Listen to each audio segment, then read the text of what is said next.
Ya estamos, como lo decía recién, con nuestro siguiente invitado, Salvador Esqueloto, arquitecto, candidato a la Intendencia de Montevideo por el Frente Amplio, a través de la vertiente artiguista, en lo que es las próximas elecciones departamentales. Buenos días, bienvenido. Buenos días, muchas gracias por la invitación.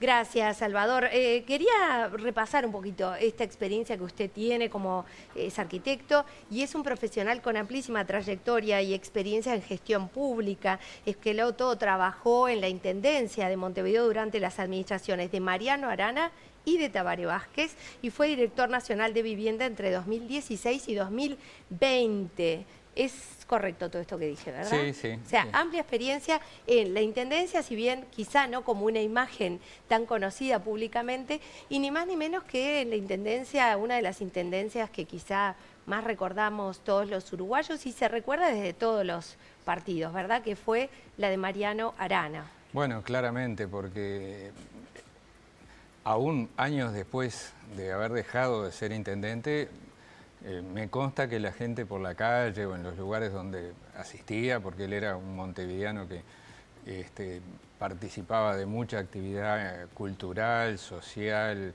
de todo tipo, lo reconocían años después aún como intendente, ¿no? Sí, Más allá creo de que otras acciones que tuvo. fue icónico, ¿verdad? Fue icónico, sí. Quizá esa formación, como tiene usted también de arquitecto, influyó mucho en un cambio en Montevideo importante en aquel momento. En aquel momento, claramente, sí. ¿Cuál es el cambio que usted pretende dar? Porque de perfecto. alguna forma viene de una escuela como la de Mariano Arana, viene de la arquitectura, viene de la gestión, viene también de la gestión en vivienda, o sea, hay una experiencia grande. Bien, sí. A ver, trazando un paralelismo, se conoce poco de Mariano, de su trayectoria en la vivienda también, porque él fue uno de los impulsores del cooperativismo y tuvo también su periodo en el Ministerio de Vivienda. Pero puedo decir que en otro plano, obviamente, perteneciendo a otra generación, yo prácticamente hace 40 años que me dedico a estos temas, ¿no?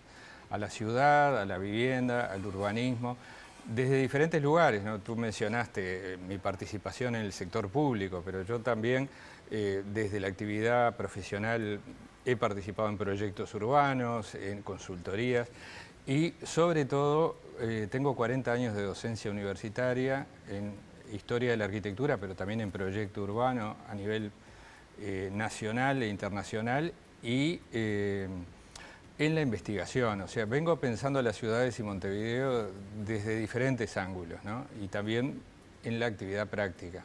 Y por eso ahí, ¿cuáles son estos grandes desafíos que tiene Montevideo? Yo creo que tiene en su desafíos mirada? muy grandes, algunos de corto plazo, inmediato, que tienen que ver, por ejemplo, con reclamos sensibles de la ciudadanía y que hay que atender, en lo que tiene que ver con una mejora de la gestión de los residuos, la limpieza. En algunos lugares la gente se queja de situaciones puntualmente que no son tolerables, admisibles, de mugre, de situaciones de insalubridad. Entonces hay un grupo de problemas de corto plazo a abordar en ese sentido. Hay otros que tienen que ver con la movilidad, con el tránsito, con la seguridad vial, con los tiempos de desplazamiento, que implica mucho en la vida cotidiana de las personas, ¿no? Es decir, la necesidad de que los servicios sean eficientes y que la gente pueda sentirse contemplada en sus necesidades. Y después pensar el mediano y largo plazo, es decir, esta ciudad, ¿hacia dónde va? Los desafíos son muy grandes porque Montevideo no es la misma ciudad hoy que la que teníamos, bueno, con Tabaré y con Mariano hace 30 años, ¿no? Es una ciudad que ha cambiado mucho, que ha continuamente mejorado, pero también ha enfrentado problemas diferentes, ¿no? Cuando a veces se pregunta, bueno, ¿qué pasó en 35 años? ¿Por qué no resolvieron algunos problemas? Es que las ciudades son entidades vivas, permanentemente están cambiando y están planteando nuevos desafíos.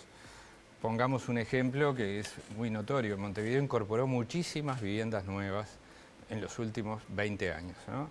Decenas de miles.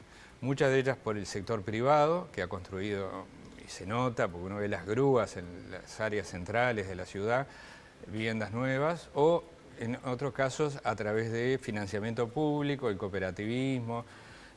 Sin embargo, hay menos población. Entonces, ¿qué ocurre? Más viviendas, menos población, bueno, hay más hogares. Los hogares son de menor tamaño, tenemos mucha gente que vive sola, hogares unipersonales, hogares con jefatura femenina, hogares con jefatura masculina, distintos arreglos familiares, entonces las Sí, los formas de vida... mayores ahora viven solos. Antes Muchos mayores solían viven vivir solos, entonces es una forma de vida distinta que no teníamos en el siglo XX. Hay que pensar la ciudad del siglo XXI y con condiciones aceptables para las personas, ¿no? Hablamos de la movilidad, que es uno de los grandes desafíos. Yo estoy pensando no solamente en la movilidad masiva, el transporte colectivo, los vehículos individuales, sino en la movilidad activa, es decir, una ciudad para que pueda vivir necesita que la gente pueda desplazarse por la calle en condiciones seguras y en condiciones amigables, es decir, que la gente pueda caminar, pueda ¿Esto hacer... implica veredas, Sí, alumbrado? veredas. Usted Sí. ayer nos decía, Martín Lema, Diego, ¿te acordás que teníamos aquí al candidato por el Partido Nacional y decía, la Intendencia se tiene que hacer cargo de las veredas? ¿Qué considera usted Estoy al de respecto? acuerdo, sí, sí, sí. Este es uno de los puntos centrales, es una de mis obsesiones. Yo creo que una ciudad saludable es una ciudad de caminantes, ¿no? De personas que puedan elegir y que elijan cada vez más sus desplazamientos cotidianos, hacerlos de una manera activa.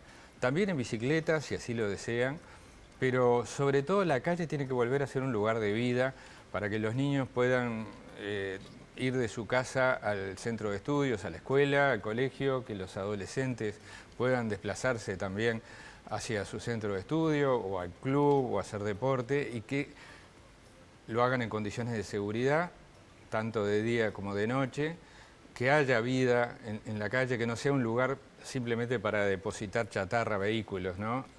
O para que circulen los vehículos y expulsen a las personas. Ahora hay una cosa, Esqueloto, que yo pensaba recién mientras lo escuchaba, ¿no? Si esta nota la hubiésemos hecho hace 5, 6, 7, 8 años, probablemente alguna de las cuestiones que usted está deslizando, que observa y que la gente seguramente le transmite, ya sucedían un tiempo para atrás, ¿no? Sí. ¿No hay quizás ahí una falta de autocrítica del Frente Amplio, o por lo menos de qué manera usted cree que esto se puede llegar a cambiar si en más de 30 años de gestión, digo, hay muchos temas que se siguen repitiendo como una inquietud primordial? Sí, yo creo, más que falta de autocrítica, porque el Frente Amplio es muy autocrítico, por lo menos desde el punto de vista político, ¿no? Quizás en algunas áreas de gestión le falte un poco más de fineza en estudiar algunas situaciones que no funcionaron bien. Yo creo que lo que necesita es ideas innovadoras, es otra cosa, es decir, es imaginar con mayor ambición soluciones que sean distintas a las que tenemos hoy, y algunas son relativamente simples. Es decir, por ejemplo, tema veredas, otros candidatos se están refiriendo al tema.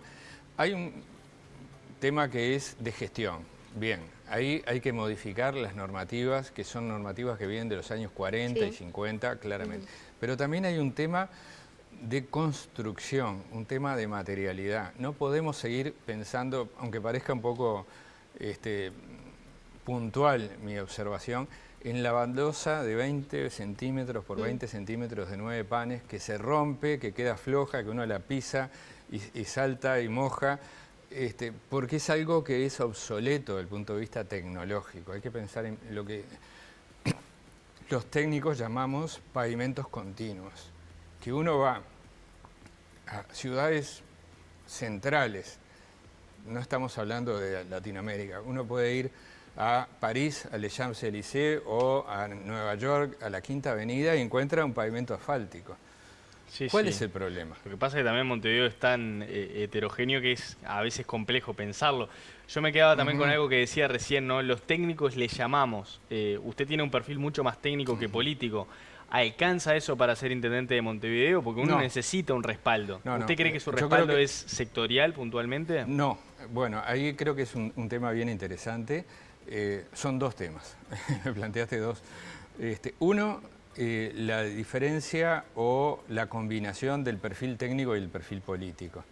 Para mí los dos son necesarios, es decir, yo no me considero un técnico exclusivamente, obviamente tengo mi actividad y mi trayectoria y mis conocimientos profesionales, podría tenerlo un ingeniero, un médico, cualquier profesional que tenga una experiencia tanto pública como privada. Pero la mirada política es fundamental.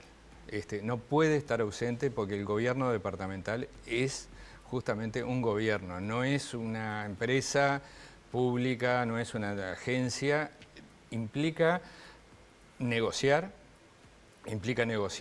internamente dentro del Frente Amplio, pero implica articular y acordar con la oposición, dialogar, y eso requiere capacidades y habilidades políticas, por un lado. Segundo, mi candidatura no es una candidatura sectorial y esto es importante, yo la asumo como una candidatura común del Frente Amplio. Estamos en esta particularidad que la nueva Constitución del 97 nos instaló, que para lo nacional tenemos elecciones internas y hay luego únicas candidaturas. Para lo departamental se solapan las dos, se superponen, lo cual al ciudadano le puede generar un poco de perplejidad, porque está votando entre partidos. El caso de Montevideo va a ser muy claro, ¿no? Va a estar la propuesta política del Frente Amplio y la de la coalición, pero a su vez al mismo tiempo está optando al interior de los partidos simultáneamente. En el mismo momento. Exactamente. Y yo creo que esa competencia, es mi convicción personal, la voy a plantear como una competencia desde una mirada unitaria dentro del Frente Amplio, no para perfilar un sector o un proyecto personal, sino para perfilar al conjunto del proyecto político. Ahora, ¿esto está conversado con Mario Vergara, con Verónica Piñeiro, que son los otros dos candidatos? ¿Están los tres en acuerdo de llevar de esa manera la campaña por las Este punto departamentales? particularmente no lo hemos conversado, sí ha estado en las instancias donde estuvimos los tres juntos, que ya estuvimos en varias, y yo me expresé en los mismos términos. Obviamente cada uno desarrollará su estrategia de campaña, pero me parece también muy importante saber que es bastante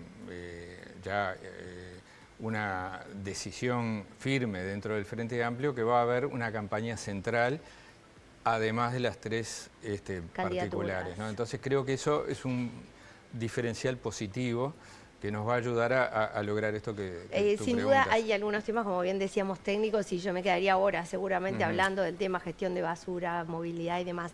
Le pregunto porque tenemos un montón de otros temas que lleva la Intendencia, Por ¿no? suerte, sí. Pero como bien decía usted, las personas, los ciudadanos, tenemos esa impresión de lo que tiene que ver con la seguridad, pero cuando hablamos de la Intendencia pensamos en la gestión de los residuos. Le pregunto concretamente, ¿tiene usted propuestas ya analizadas que venga planteándose que tienen que ver con la gestión del residuo domiciliario? Sí. Las demás gestiones ya están vienen bastante avanzadas, ¿verdad? Los residuos comerciales y tal. No sé si tiene alguna propuesta distinta a nivel de las empresas y sobre todo los comercios de Montevideo. Y también la gestión de Felipe Cardoso, que sin duda es un lugar en donde hace rato que se buscan soluciones y llevamos décadas sin poder solucionarlo. Sí, estoy trabajando en un proyecto que la idea es, en una etapa avanzada de campaña, divulgarlo en el marco de propuestas para todas las áreas programáticas que implica el gobierno departamental. Y ese proyecto de gestión de residuos sólidos urbanos implica algunas modificaciones, tomando aprendizajes de experiencias nacionales que son exitosas y que tienen algunos principios que me parece que, bueno, van a implicar resultados en mediano plazo, pero que requieren acciones de corto plazo inmediatas. Las de corto plazo es retirar de la calle los residuos, porque cuanto más tiempo permanezcan en la vía pública es cuando se producen las disfuncionalidades. Hay también una necesidad de control, de sanciones, porque muchas de las infracciones a las normativas refieren a un manejo irregular o ilegal de residuos, no solamente domiciliarios, sino principalmente de instituciones o de organizaciones o en algunos casos de empresas, o de un manejo informal de los residuos que contravienen una legislación nacional, no solo las normas departamentales. Entonces ahí también hay un tema de control. Por otro lado, el cambio de paradigma, que es ya a mediano plazo, implica mucho trabajo de involucramiento ciudadano, de sensibilización, de educación en cuanto a la reducción del volumen de residuos que llega al sistema y la reducción implica un trabajo de clasificación intradomiciliaria, que ya les digo, en el Uruguay tenemos experiencias exitosas.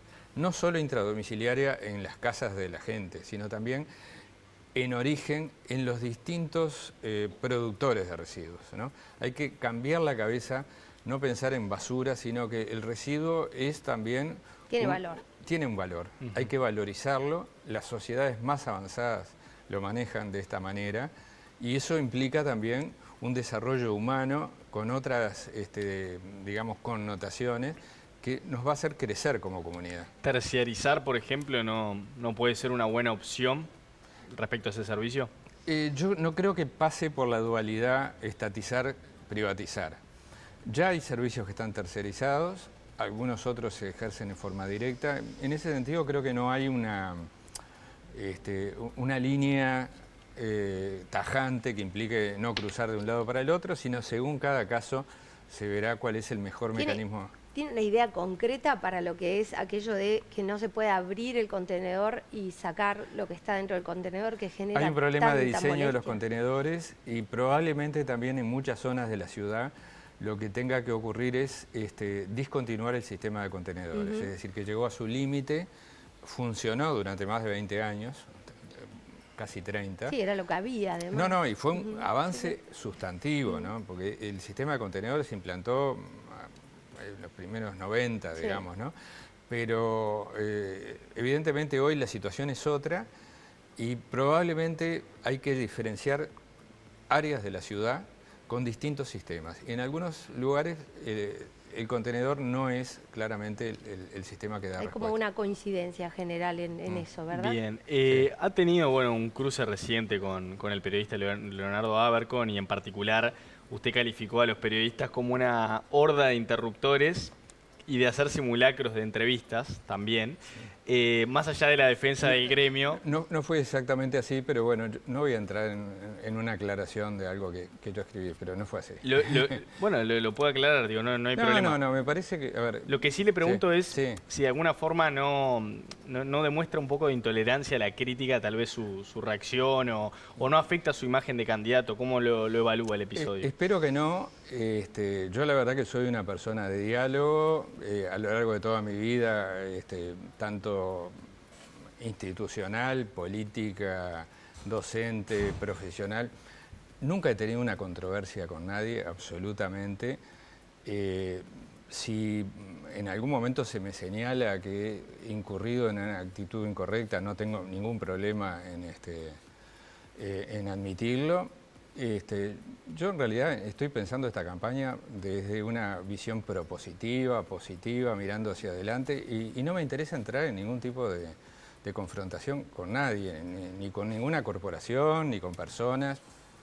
Me siento absolutamente tranquilo y sereno en mi posición. Que el otro le pregunto, hablando de comunicación por TV Ciudad, ¿hay alguna propuesta de algún otro candidato de la oposición que tiene que ver con eliminar un medio de comunicación dentro de la Intendencia como es el canal de televisión? ¿Usted qué opina al respecto y cuál es su No termino de posición? entender el alcance porque cuando se le pregunta al candidato no queda muy claro. Entiendo el impacto publicitario que puede tener esa propuesta, pero desde el punto de vista práctico, me parece que... ¿Cómo ves hoy a TV Ciudad? ¿Qué propuesta A mí me parece que haría? TV Ciudad es un elemento muy, muy valioso del ecosistema de instituciones culturales que gestiona el gobierno departamental. Estamos hablando, y ya lo ha dicho alguien más, de una intendencia y de un gobierno departamental del siglo XXI y que tiene que tener una diversidad de modos de vincularse con la ciudadanía, más allá del valioso patrimonio, así como también lo es el Canal 5, la Televisión Nacional, el patrimonio, digamos, de acervo audiovisual, de registros sobre la ciudad, sobre su cultura, la diversidad de miradas que plantea y que ofrece algo que complementa oferta del sector público, pero también de medios de comunicación privados. Yo creo que no debe pensarse en términos competitivos, ni mucho menos pensar que la cultura es un gasto. Sí, claro, como en todos los órdenes, hay que plantear una gestión presupuestal responsable, ¿no? Cuando yo hablo de la ética en la gestión pública, estoy diciendo no es solamente no cometer irregularidades o que los jerarcas no cometan delitos o que hagan las cosas de acuerdo a las normas. La ética también es hacerse responsable de los recursos que son de todos y tener una gestión austera. Si la propuesta va por tener una gestión austera, responsable, estoy de acuerdo. Si es, entre comillas, cerrar, no estoy de acuerdo. Bien, y por ahí hablaba de presupuesto, ¿verdad? Sí. Y ya en el final preguntarle si ha podido analizar los presupuestos actuales, Sí. los balances, pero también las cuentas de la Intendencia. ¿Hay algunos lugares en donde usted puede identificar que hay que revisar gastos, que hay que revisar presupuestos? Sí. ¿Cómo hacerlo más eficiente? A ver, los datos que tenemos y que son públicos, cualquier ciudadano puede acceder a ellos, el periodismo, los medios, están cerrados a 2023. No tenemos datos cerrados de 2024, pero todo indica que hay un cierto desbalance entre ingresos y egresos. Sí, lo manifestó también el propio intendente actual, ¿verdad? Sí, claramente. Por eso digo, no lo tenemos cuantificado, pero viendo la tendencia, esto ya es una tendencia con cierta consolidación. Y yo lo que me propongo, esto va a ser con el año ya iniciado, porque los intendentes asumiremos el 8 de julio, creo, o el 11, no recuerdo exactamente la fecha. La reprogramación va a ser a partir del año 2026, ¿no? Con un presupuesto equilibrado, es decir, previendo un flujo de ingresos que la Intendencia lo tiene, es una de las intendencias desde el punto de vista de ingresos propios más sanas de todo el país. En este momento creo que Canelones, Montevideo y Maldonado están en ese primer nivel, es decir, su presupuesto en una altísima proporción depende de su propia recaudación. Sí. Tiene la menor presión fiscal de estas tres, o sea que desde el punto de vista, digamos, de la presión al ciudadano, no está siendo la que puntúa más arriba.